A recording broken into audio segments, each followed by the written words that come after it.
State sentinel में आपका स्वागत। मैं हूं रविंद्र सिंह। भारतीय जनता पार्टी के लोग पूरे देश में सुर्खियों में हैं। अगर आपके पास जवाब नहीं है सवालों के तो चुप रहो, मुंह क्यों खोलते हो? और जो मैं कह रहा हूं आपको तर्क के साथ साबित भी करूंगा। पहला मसला सामने आता है साहब, जब आपके पास जवाब नहीं था। एक मीडिया रिपोर्टर ने आपसे सवाल पूछा, इंदौर में जो 10 लोगों की मौत हुई है गंदा पानी पीने से, 70 से ज्यादा लोग पीड़ित हैं। 70 से ज्यादा लोग मौत और जीवन के बीच जूझ रहे हैं। गलती सरकार की है, क्योंकि उसकी जो सीवरेज पाइप है वो लीक है और पीने के पानी में वो पानी जा रहा है, तो जाहिर सी बात है वो जहर पी रहे हैं वो लोग। जब एक रिपोर्टर ने इस पर सवाल पूछा मंत्री कैलाश विजयवर्गीय साहब से, जो भारतीय जनता पार्टी से आते हैं और भारतीय जनता पार्टी में इस वक्त मंत्री हैं, जो उन्होंने जवाब दिया, मंत्री साहब ने जो जवाब दिया कैलाश साहब ने, वो इतना गंदा था, इतने गंदे शब्दों का उन्होंने इस्तेमाल किया, मैं आपके साथ शेयर नहीं कर सकता। अगर आपके पास जवाब नहीं था चुपचाप चले जाते। मुंह खोलना जरूरी होता है। आप लोग आंसरेबल हो इस बात के लिए, और उसके बाद आपको माफी मांगनी पड़ी। इतनी बड़ी पोस्ट पर रहने के बाद आप जब इस तरह की बयानबाजी करोगे, यू आर रिस्पॉन्सिबल पर्सन। 10 लोग मर गए, मामूली बात नहीं है। रिपोर्टर सवाल ना पूछे। जमाना बदल रहा है साहब। रिपब्लिक के चीफ अर्नब गोस्वामी ने एक यू टर्न लिया है।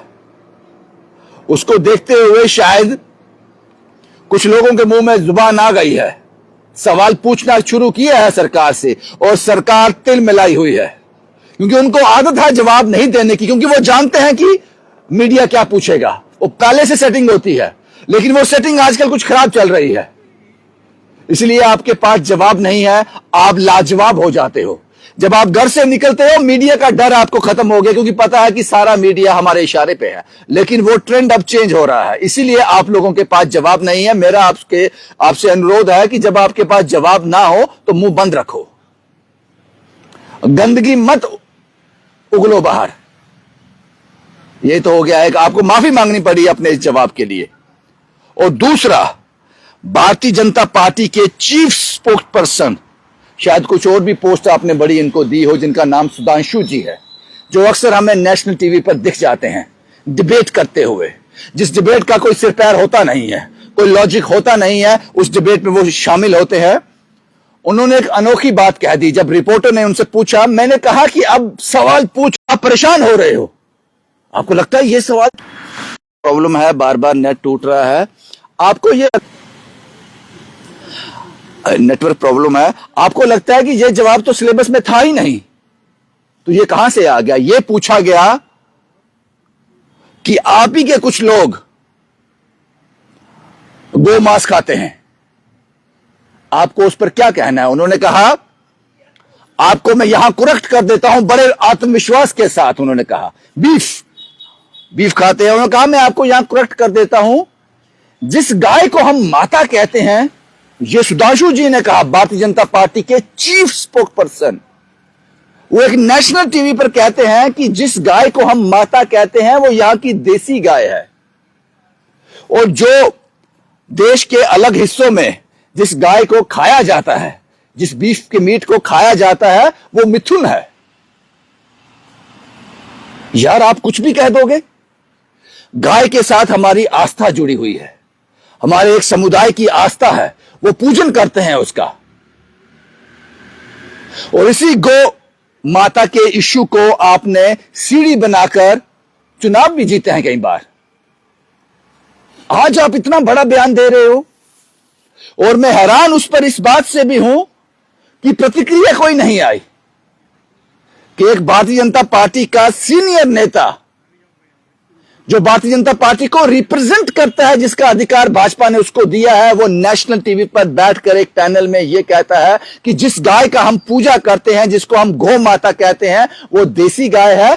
बाकी गाय जो खाई जाती हैं, जिनको काटा जाता है, जिसका मीट जो है वो एक्सपोर्ट किया जाता है दूसरे देशों में, वो मिथुन है।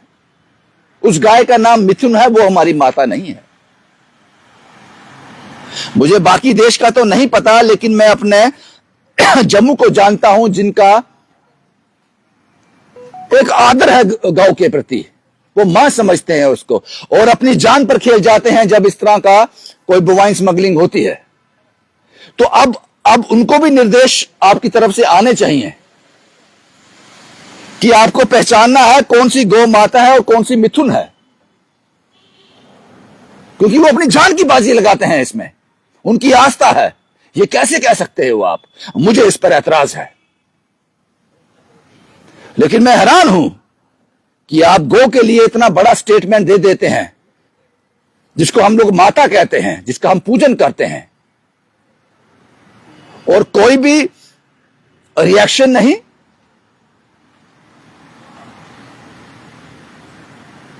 शायद मेरा वो कथन कहीं ना कहीं सही हो रहा है कि जिस दिन लोग खत्म हो जाएंगे, सिर्फ कार्यकर्ता रह जाएगा। ना तो विचारधारा उसकी होगी, ना दिमाग उसका होगा, ना आंख उसकी होगी, ना कान उसका होगा, ना जुबान उसकी होगी। जो पार्टी ने कह दिया, सियासी पार्टी ने, वो आपको मानना पड़ेगा। कहीं हम उस लेवल पे तो नहीं आ गए कि कार्यकर्ता तो है जो सुनता है, देखता है, समझता है, अपने घर में इस पे गुस्सा भी करता है, लेकिन सामने नहीं आ सकता। उसकी मजबूरी है कि सियासी बेड़ियां उसको जकड़ लेती हैं। सुधांशु जी ने इतना बड़ा बयान दे दिया, यही बयान मैं यकीन से कह सकता हूं किसी और ने दिया होता सेम वर्ड के साथ, तो पूरे देश में बवाल हो जाता। बड़ी गंभीर स्थितियों से गुजर रहा है भारत आजकल। ये एक particular some group of people decide करेगा कि क्या सही है, क्या गलत है, किसको हमने मानना है, किसको नहीं मानना, कहां हमारी आस्था खराब होती है, कहां नहीं होती। ये एक ग्रुप ऑफ पीपल डिसाइड करेंगे।